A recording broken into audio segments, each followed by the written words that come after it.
انیسے بے کسا چارسا درد منداں فخر رسولاں مالک افتا سما نادش ہر دو جہاں سیاہ لامکان نور کی آنکھوں کے تارے کشتی ملت کے خیبن ہارے کونین میں سب سے انوکھے سب سے نرالے دائی حلیمہ کی گود کے پالن ہار سیدہ آمنہ کی آنکھوں کے تارے رب کے دلارے ہمیں سب کو کالی کملی میں چھپانے والے اپنے لمبے لمبے ہاتھوں سے جامع کوثر پلانے والے قبر کی تاریکی میں کام آنے والے حضور احمد مجتبی محمد عربی روح فدا علیہ تحت و ثنا کی بارگاہ بے کس نعت میں ہدیہ درود و سلام بابا سے بلند پیش کریں پڑھیں اللہ محمد صلی اللہ علیہ وسلم صلاۃ و سلام علیک یا رسول اللہ صلی اللہ تعالی علیہ وسلم۔ شہر قاتل میں جینے کا جگر رکھتا ہوں، شہر قاتل میں جینے کا جگر رکھتا ہوں، ارے میں مومن ہوں مرنے کا ہنر رکھتا ہوں، شہر قاتل میں جینے کا جگر رکھتا ہوں، ارے میں مومن ہوں مرنے کا ہنر رکھتا ہوں۔ وہ قائر ہیں جو میدان سے بھاگ جاتے ہیں، وہ قائر ہیں جو میدان سے بھاگ جاتے ہیں، میں اور آپ سب حسینی ہوں ہتھیلی پہ سر رکھتا ہوں۔ یہ حسین کے ماننے والوں کا پیغام ہے اور یہ حسین کا درس جو ہم ناقل کی حیثیت سے آپ حضرات کے سامنے چند لمحات آئے ہیں وہ اسی لیے آئے ہیں، لیکن ایک شاعر کہتا ہے مشکل تھے راستے آسان ہو گئے، مشکل تھے راستے آسان ہو گئے، دشمن یہ دیکھ کر حیران ہو گئے، رکھا میرے نبی نے دنیا پہ جب قدم پتھر بھی کلمہ پڑھ کے مسلمان ہو گئے، پتھر بھی کلمہ پڑھ کے مسلمان ہو گئے۔ اور ایک شعر یقیناً جس حضرات کو اپنے والدین سے محبت ہے، میں ان حضرات سے کچھ بھی نہیں کہوں گا، بس اتنا کہوں گا کہ اس شعر پر آمین کہنا انشاءاللہ تعالی شاید ہم سب کے والدین کو وہ جگہ دیکھنے کو مل جائے۔ سبحان اللہ، بلند آواز سے کہیں سبحان اللہ۔ عبادتوں کا خزینہ دکھا کے لے آؤں، عبادتوں کا خزینہ دکھا کے لے آؤں، وہاں سے خلد کا زینہ دکھا کے لے آؤں، یا رب مجھے اتنا نواز دے مجھ کو، یا رب مجھے اتنا نواز دے مجھ کو کہ میں اپنے والدین کو مدینہ دکھا کے لے آؤں، میں اپنے والدین کو مدینہ دکھا کے لے آؤں۔ آؤ اسی ہندوستان کے چیپٹر کی بات کریں، اسی ہندوستان کی تاریخ کی بات کریں، اسی ہندوستان کے اڑتے ہوئے افواہ کی بات کریں۔ ابھی شاعر اسلام برکاتی صاحب بار بار آپ کو ایک پیغام دے رہے تھے، ہندوستان کسی کے باپ کا نہیں بلکہ خواجہ پاک کا ہے۔ میں اس بات کو سوچنے لگا اور کہنے لگا یا غریب نواز، اب سے 2017 کے اندر ایک افواہ عام کی گئی تھی اور وہ سرکار کی طرف سے افواہ یہ تھی کہ ہندوستان کے مسلمانوں کو 2021 تک ہندوستان چھوڑنا پڑے گا، یا تو وہ ہندوستان چھوڑ کر کے پاکستان چلے جائیں یا وہ کسی جگہ پر بھی چلے جائیں، لیکن حسین کے ماننے والوں کی تاریخ یہ رہی ہے کہ حسین کے ماننے والوں نے 72 ہونے کے بعد بھی کربلا نہیں چھوڑا تھا، یزیدیوں کے چھکے چھوڑا دیے تھے۔ اور جو اسلام کی تاریخ کا یہ پیغام رہا ہے، جو اسلام کی چیپٹر کو دیکھتا ہے، جو اسلام کی محبت کو دیکھتا ہے، جو نبی کی عشق میں جل کر کے آتا ہے، جو نبی کے عشق کی بھٹی میں جل کر کے آتا ہے، اس کا یہ پیغام رہا ہے۔ اور آپ نے دیکھا بھی ہوگا کہ اب سے 1450 سال پہلے جب اللہ کے رسول صلی اللہ علیہ وسلم کی امت آ کر کے میدان بدر میں اتری تھی، 313 تھے، نبی کے عشق میں پڑھ کر کے اترے ہیں، تو 313 کا یہ پیغام رہا تھا کہ بدر میں جب 313 نے جب اپنی تلواروں کو اٹھایا تھا تو نبی نے اشکار کو دیا تھا، نبی نے اشکوں کو دیا، خشک ٹہنیوں کو دیا، اور دینے کے بعد یہ کہا اے طلحہ تیری تلوار ہے، اے زبیر تیری تلوار ہے، لیکن 313 کی یہ تاریخ بتاتی ہے کہ 313 نے میدان بدر کو نہیں چھیڑا تھوڑا تھا، بلکہ 313 کی تاریخ یہ بتاتی ہے کہ تمام کافروں نے میدان بدر کو چھوڑ کر کے بھاگ گئے. اسلام یہ کہتا ہے جو اسلام کی بھٹی میں جل کر کے آتا ہے, نبی کے عشق میں پک کر کے آتا ہے, اس کی تاریخ یہ بتاتی ہے جب نبی کے عشق میں پک کر کے 313 اترے تھے تو میدان بدر چھوڑ کر کے عرب کے کافروں کو میدان چھوڑنا پڑا تھا. کربلا کی دھرتی پر جب امام حسین اپنے نانا کی محبت میں, اپنے نانا کے دین کی خاطر جب کربلا کی دھرتی پر پہنچے ہیں تو 22,000 یزیدیوں کو سلنڈر ہونا پڑا تھا. اس سے بھی آگے بڑھو اور آ کر کے بغداد کی سرزمین پر چلو. جب بغداد کی سرزمین پر پہنچتے ہیں تو ہلاکو خان جیسے بادشاہ کا, ہلاکو خان جیسے ظالم و جابر انسان کا ایک ناگرک کا ایک بیٹا جب اس نے دیکھا تھا ایک حسنی حسینی سید کو جو 12 تھے 12, جب فجر کی اذان دی ہے, اذان دینے کے بعد میں اس کا ایک پرپوتا جب 22,000 لے کر کے لشکر یزید کو چلتا ہے تو ایک اذان کی آواز سے 22,000 کو کلمہ پڑھنا پڑا تھا. اور آگے بڑھو, ہندوستان کی تاریخ دیکھو, نبی کے عشق میں پکنے والا اور آ کر کے ہندوستان کی سرزمین پر قدم رکھتا ہے, اس کا کوئی اور نام نہیں ہے, اس کا کوئی اور نیا نام نہیں ہے, اچھوتا نام نہیں ہے. تاریخ اس کا نام بتاتی ہے کہ وہ حسنی بھی ہے اور حسینی بھی ہے, وہ کوئی اور نہیں. ہندوستان کا راجہ, ہم سب کا خواجہ, خواجہ غریب نواز عطائے رسول ہند الولی ہے جس کو خواجہ غریب نواز کہا جاتا ہے. جب آتے ہیں آپ پرتھوی راج چوہان جیسی حکومت ہے, پرتھوی راج چوہان جیسے بادشاہ کا پہرا ہے, لیکن آپ نے جب دیکھا ہے تو پانی پر پرتی بند ہے, پانی کو پرتی بند لگا دیا گیا, پانی نہ دیا گیا. لیکن میں اس بات کو آگے بڑھا کر کے ایک تمہید کے طور پر لے کر کے چلتا ہوں.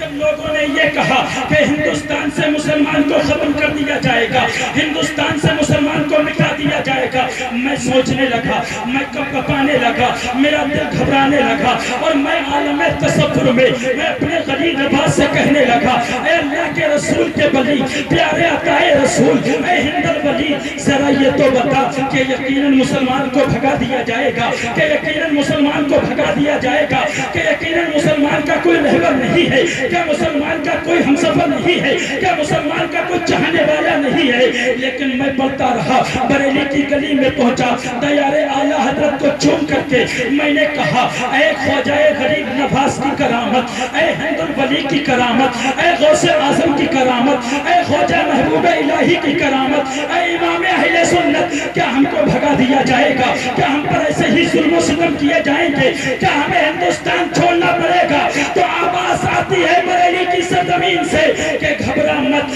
تو جا اور جا کر کے خواجہ غریب نواز کے مزار پر جا اور وہاں جا کر کے دعا کرنا. میں چلتا رہا, میں پہنچتا رہا, عالم تصور میں جب میں پہنچا تو میں نے گنبد کو دیکھا ہے, وہ سفید گنبد کے نور میں اتنی چمک پائی تھی. میں نے غریب نواز کی چوکھٹ کو چوم کے کہا تھا, اے میرے غریب نواز, جب تیرے گنبد میں اتنی چمک ہے تو تیرے نانا کے گنبد میں کتنی چمک ہو. سبحان اللہ, سبحان اللہ. نعرہ تکبیر, نعرہ رسالت, مسلک اعلیٰ حضرت, خواجہ کا ہندوستان, خواجہ کا ہندوستان, نعرہ تکبیر, نعرہ رسالت. نواز کی چوکھٹ کو چوم کے کہا, میں نے کہا اے خواجہ غریب نواز, آپ کا آپ کا غلام, آپ کا خادم آپ کی چوکھٹ پر آ چکا ہے, رو رو کر کے ہندوستان کے غریب مسلمانوں کی آہیں لے کر کے آیا ہے, مظلوم عورتوں کی فریاد لے کر کے آیا ہے, معصوم بچیوں کی آہیں لے کر کے آیا ہے,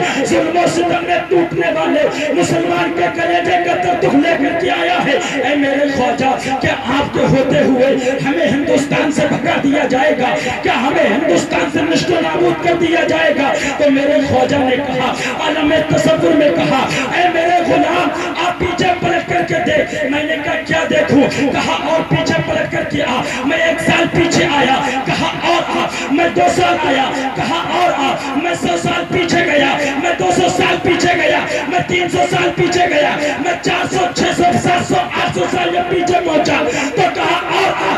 جب میں 850 سال پیچھے پہنچا تو کہا کچھ نظر آیا, تو میں نے کہا مجھے کچھ نظر نہیں آیا. کہا اور پیچھے آ.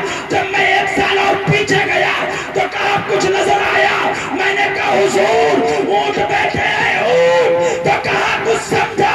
کہا میں نے کہا کچھ نہیں سمجھا۔ کہا جب تو یہ نہیں سمجھا تو سن، یہ بتائیے اونٹ بٹھائے کس نے ہے؟ تو میں نے کہا حضور آپ نے بٹھائے ہیں۔ کہا کس کے ہیں؟ میں نے کہا ہندوستان میں جو پہلے بادشاہ تھا پرتھوی راج چوہان تھا، اس کے یہ اونٹ ہے اور آپ کے کہنے سے بیٹھے ہیں۔ کہا کچھ سمجھا؟ میں نے کہا کچھ نہیں سمجھا۔ کہا سمجھا، جب ہندوستان میں آنے والا ایک بادشاہ کے اونٹ کو جب غریب نواز بٹھا دے تو وہ اٹھا نہیں سکتا ہے، تو میرے بسائے ہوئے مسلمان کو ہندوستان سے کون؟ تو میں نے کہا خواجہ ہند وہ دربار ہے آلہ تیرا کبھی محروم نہیں، مانگنے والا تیرا، یہ ہندوستان کی تاریخ رہی ہے۔ مسلمان نے اپنے اوپر ظلم و ستم کے پہاڑ تو توڑائے ہیں، لیکن مسلمان کبھی خستہ نہیں رہا ہے۔ لیکن خستہ رہنے کی بات کیا ہے؟ آپ بھی مسلمان، میں بھی مسلمان ہوں۔ آج ہمارا ایمان اتنا کمزور کیوں ہے؟ آج ہم ایمان سے بلکل کیوں ہے؟ آج ہم پر اگر کوئی ظالم بادشاہ مسلط ہو جاتا ہے تو ہم چیخ پڑتے ہیں، اگر ہمارے لیے کوئی انسان کچھ کہہ دیتا ہے ہم چیخ پڑتے ہیں۔ وجہ یہ ہے مسجدوں کی محرابیں خالی ہے، علماء اکرام سے دوری ہے، قرآن پاک کو بالائے تار کر دیا ہے، اپنے بچوں کو دین کی تعلیم سے دور کر دیا ہے، اپنے ایمان کو پول پورا کر دیا ہے، اپنے ایمان میں نقاہت پیدا کرتی ہے، ایمان میں کمزوری پیدا کرتی ہے۔ آؤ ایمان کی بات دیکھو، آؤ مسلمان دیکھو، مسلمان کس کو کہا جاتا ہے؟ مسلمان کی شان کیا ہے؟ مسلمان کی ذات کا نام ہے، مسلمان کی شخصیت کو کہا جاتا تھا، ایسے انسان کو کہا جاتا ہے جسے دیکھ کر کے پہلے غیر بھی کہا کرتے تھے یہ مسلمان ہے، مسلمان کبھی جھوٹ نہیں بول سکتا، یہ مسلمان ہے، مسلمان کبھی چوری نہیں کر سکتا، یہ مسلمان ہے، مسلمان کبھی اپنے ماں باپ کی نافرمانی نہیں کر سکتا، یہ مسلمان ہے، مسلمان کبھی شراب نہیں پی سکتا۔ آج ہمارے اندر ساری کمیاں ہمارے اندر ہے، شراب ہم پیتے ہیں، جوا ہم کھیلتے ہیں، دین سے دور ہم ہیں، عالموں کی بغاوت ہم کرتے ہیں، مسجدوں کی تعظیم بے حرمتی ہم کرتے ہیں، علماء کو گالیاں ہم دیتے ہیں۔ ارے تمہیں معلوم ہے تم کسے گالیاں دیتے ہو؟ اس نائب رسول کو گالی دیتے ہو، منبر پر بیٹھنے والا، مسجد کی محراب میں کھڑے ہونے والا، اگرچہ کسی انسان کا وہ بیٹا ہوگا لیکن جب وہ نیت کرتا ہے تو یہ نہیں کہتا ہے پیچھے میں اس بیٹے کے، اگر کسی کا وہ ماموں لگتا ہے تو یہ نہیں کہتا ہے پیچھے میں اپنے ماموں کے، بلکہ کیا کہتا ہے پیچھے میں اس امام کے۔ تو ہم نے جانا کس امام کے پیچھے کھڑے ہو؟ اللہ کے رسول ارشاد فرماتے ہیں جو انسان امام کے قریب میں کھڑے ہو کر کے نماز پڑھتا ہے تو اللہ کی 70,000 مرتبہ نعمتیں اسے چھپ کر کے بوسہ۔ سبحان اللہ، سبحان اللہ۔ انہی اماموں کو برا کہتے ہیں جو ہمارے بچوں کو دین کی تعلیم دے، جو ہمارے بچوں کو قرآن سکھائے، ہمارے مرنے کے بعد ہماری نماز جنازہ پڑھائے، ہمارے مرنے کے بعد ہماری قبر پر مٹی دے، سورہ یاسین کی تلاوت کرے۔ ارے ذرا غور کرو، ایک دنیا کا انسان قبر تک چھوڑ کر کے آتا ہے، لیکن ایک مسجد کا امام جب دعا کرتا ہے اللہم ربنا آتنا فی الدنیا حسنۃ وفی الآخرۃ حسنۃ وقنا عذاب النار، دنیا بہترین آخرت عطا فرما اور ہم پر عذاب ہو تو ایسا عذاب ہو کہ تیرے حبیب کے فضل و کرم سے ڈرتا ہوا۔ سبحان اللہ، سبحان اللہ۔ یہ اماموں کی دعا ہے، یہ منبروں سے دعائیں ہوتی ہیں، لیکن ہم نے مسلمان ہونے کا حق ادا نہ کیا۔ آج میں جو بیٹھا ہوں، جو میری تقریر کا عنوان ہے وہ صرف ایک انسانیت ہے کہ انسان کسے کہا جاتا ہے۔ آج ہم سے کہا کرتے ہیں کہ قرآن کا انسان دکھاؤ، ناطق قرآن دکھاؤ، اللہ کے رسول کی شریعت پر بولنے والا دکھاؤ، لیکن ہمیں ایسا کوئی نظر نہیں آتا، ہمیں کوئی ایسا پیکر نہیں ملتا۔ لیکن ذرا غور کرنا، اس پیکر کو دیکھنا ہے تو پہلے اپنے آپ کو بدلنا ہوگا، پہلے اپنی سیرت کو بدلنا ہوگا۔ صورت مت بدلو، سیرت کو بدلو۔ جو صورت کو دنیا دیکھتی ہے انسان اسے بدلتا ہوا نظر آتا ہے، اور جس دل کو رب دیکھتا ہے اسے